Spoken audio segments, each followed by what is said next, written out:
Here are the bizarre traditions that only exist in India. In a land rich with history and diversity, unique customs have thrived.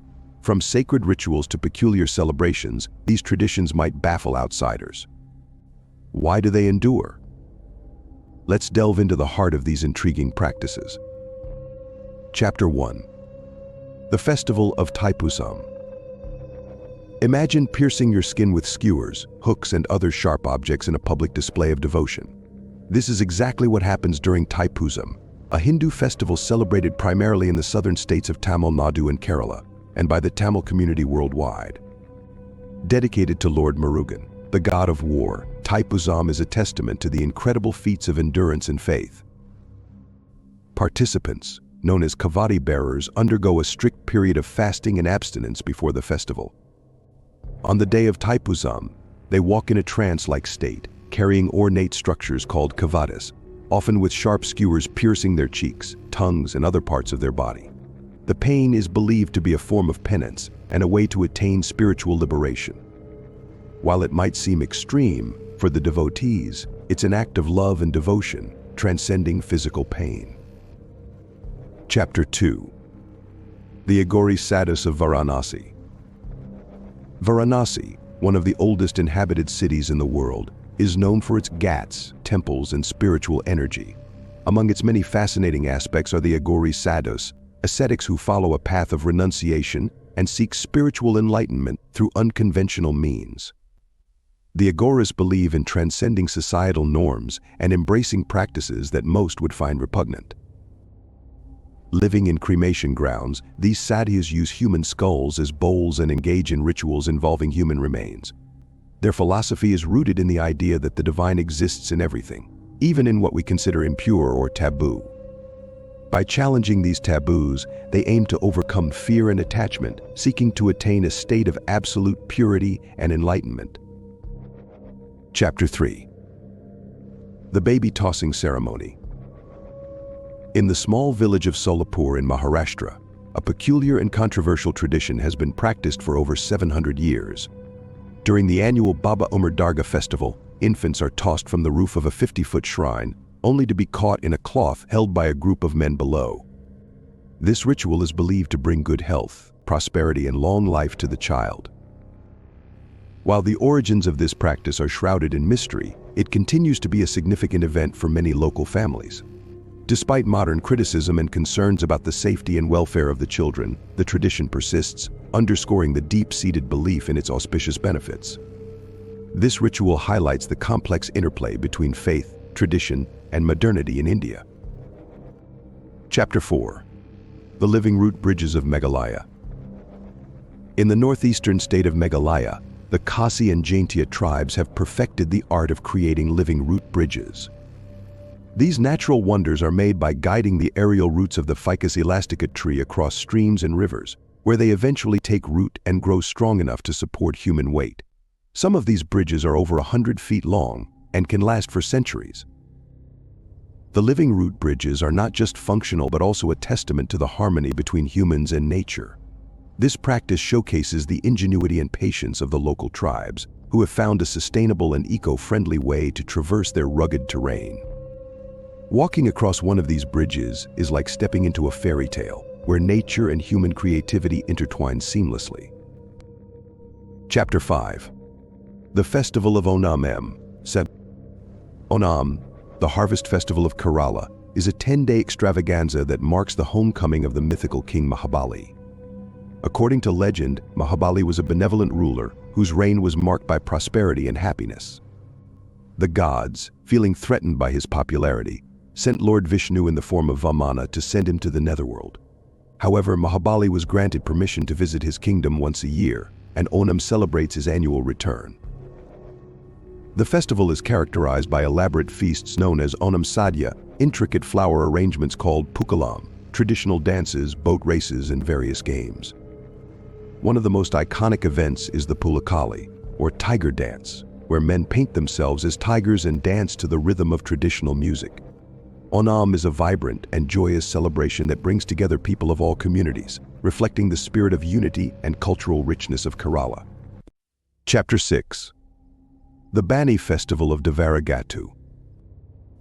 In the village of Devaragatu in Andhra Pradesh, the Bani festival, also known as the stick fighting festival, is held annually to commemorate the slaying of a demon by Lord Shiva.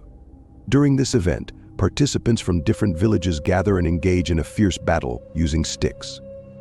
The objective is to capture an idol of Lord Shiva and carry it to their respective village. The festival often results in injuries, but the participants believe that the bloodshed is a form of offering to the deity. Despite the risks, the Bani festival continues to draw large crowds, driven by a sense of tradition and religious fervor. It's a vivid example of how ancient rituals and beliefs continue to shape contemporary life in India. Chapter 7. The Karni Mata Temple. The Karni Mata Temple in Rajasthan, also known as the Rat Temple, is home to over 20,000 rats. These rats, considered sacred, are believed to be the reincarnated souls of Karni Mata's devotees. Visitors to the temple offer food to the rats and consider it auspicious to have them run over their feet. The temple's unique tradition has made it a popular tourist attraction, drawing visitors from around the world. Despite the potential health concerns, the rats are well fed and cared for, reflecting the locals' deep reverence for these tiny creatures. The Karni Mata Temple is a fascinating blend of faith, folklore, and an unusual expression of devotion. Chapter 8.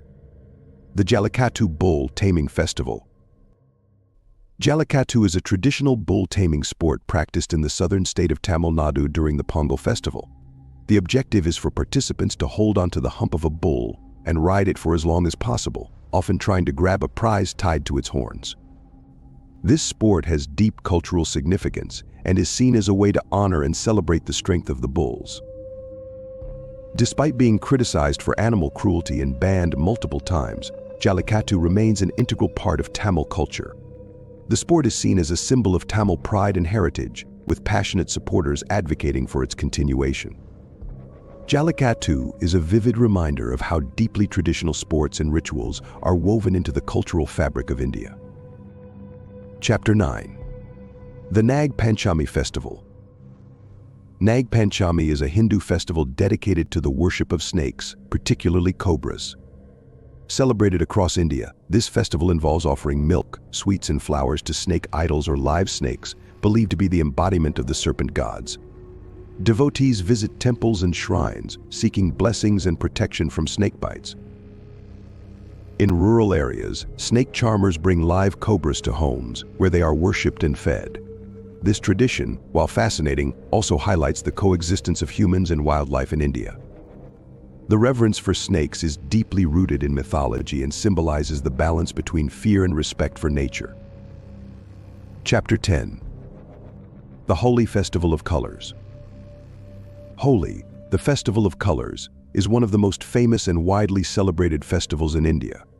Marking the arrival of spring and the victory of good over evil, Holi involves people throwing colored powders and water at each other in joyous celebration. Streets are filled with revelers dancing, singing, and drenching each other in a riot of colors. While the vibrant and playful nature of Holi is well known, some regional variations add unique elements to the celebration. In Barsana, Uttar Pradesh, for instance, women playfully hit men with sticks in a tradition known as Lathmar Holi. Holi is not just a festival. It's an explosion of joy and a reminder of the beauty of life and human connection. Chapter 11. The Sati Stones of Rajasthan. Sati, the ancient and now banned practice where a widow would self-immolate on her husband's funeral pyre, is one of the more somber and controversial aspects of Indian history. Though outlawed in the 19th century, the memory of Sati is preserved in Rajasthan through memorial stones called Sati stones. These stones, often found near temples or in remote areas, bear inscriptions and images of the women who performed Sati. They serve as a stark reminder of a time when societal norms dictated extreme acts of devotion.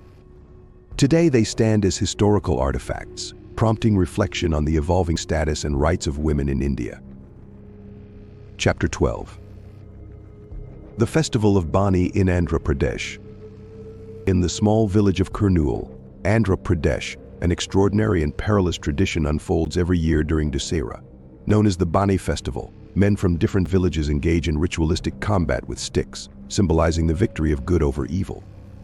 The event commemorates the slaying of a demon by Malamaleswara Swami, a local deity. Participants often sustain injuries, but the bloodshed is seen as an offering to the deity. Despite modern concerns about safety, the Bani festival remains a powerful expression of faith and community spirit. It's a testament to the enduring strength of tradition and the lengths to which people will go to honor their beliefs. And that's it from this video. See you in the next one.